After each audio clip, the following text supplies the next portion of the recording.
Welcome to the Elective Ed Podcast. We are all about creating a supportive community for K-12 special education families. I am your host, Miss Tawny. I have over 20 years of experience in the education industry. I have taught all ages in the public, private, charter, and homeschool settings.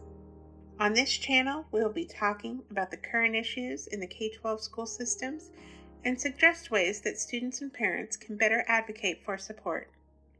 If you like this podcast, please like, subscribe, and share with others that might be interested. If you want to see what we are up to, check out the links in the description below. Now, let's tackle our current topic.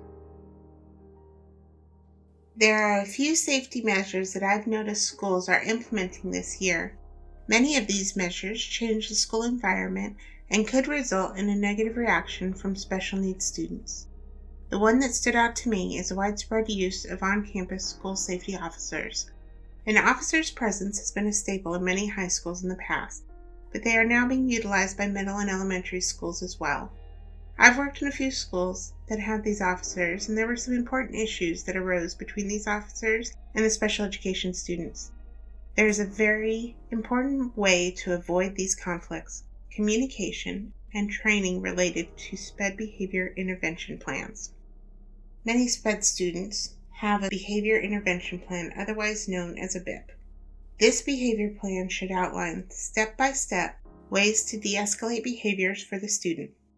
If a special ed student has a behavior plan, it will be included with the IEP and should be updated yearly, more often if behaviors change significantly or the educational environment changes.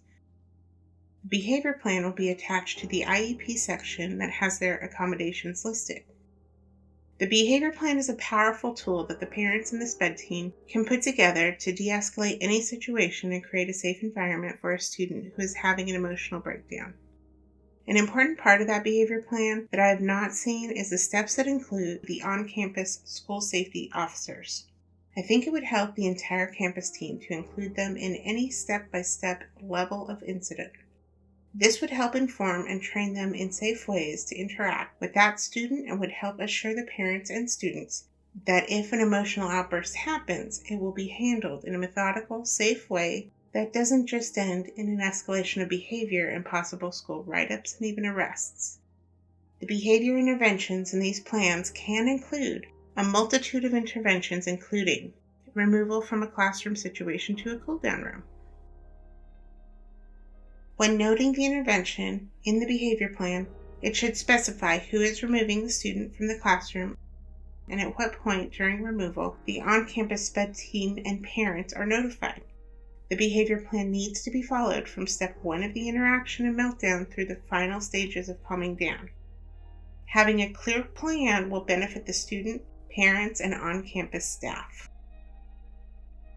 The school safety officers are not teachers of record or direct academic employees, so they do not receive a copy of the behavior plan or the IEP for the student due to privacy laws. Special ed case managers or Sped department chairs should make sure to communicate de-escalation and interventions with the officers. This information can help the school safety officers to know what behaviors to expect and how to successfully de-escalate the situation. The special ed team should always be called for behavioral interventions with these students. Occasionally, a school will have an actual behavioral therapist or a district-level behavioral specialist on campus. They are there for training and intervention of extreme behaviors from special ed students. This level of intervention is rare and normally includes the campus administration team. School safety officers are trained to watch over the whole student population and address threats to their safety. This is why it is important for the Sped team to communicate the behavioral interventions with them so they don't immediately have a negative interaction that escalates to aggressive behavior. It's important for them to communicate with the Sped team to understand what to do if an incident arises and who from the on-campus Sped team needs to be called when an escalation does arise. I hope this has been helpful today, and I will be writing more information about the behavioral intervention plan in future podcasts. I hope this information is helpful. If you enjoyed this content, please like, subscribe, and share. Keep an eye out for the weekly releases of new podcast episodes. Also, check out the Elective Ed Patreon page linked below for exclusive content, early release podcasts, and upcoming webinars. I appreciate you spending your time with me. Please comment below and let me know if there are subjects that you are interested in learning about in the world of special education.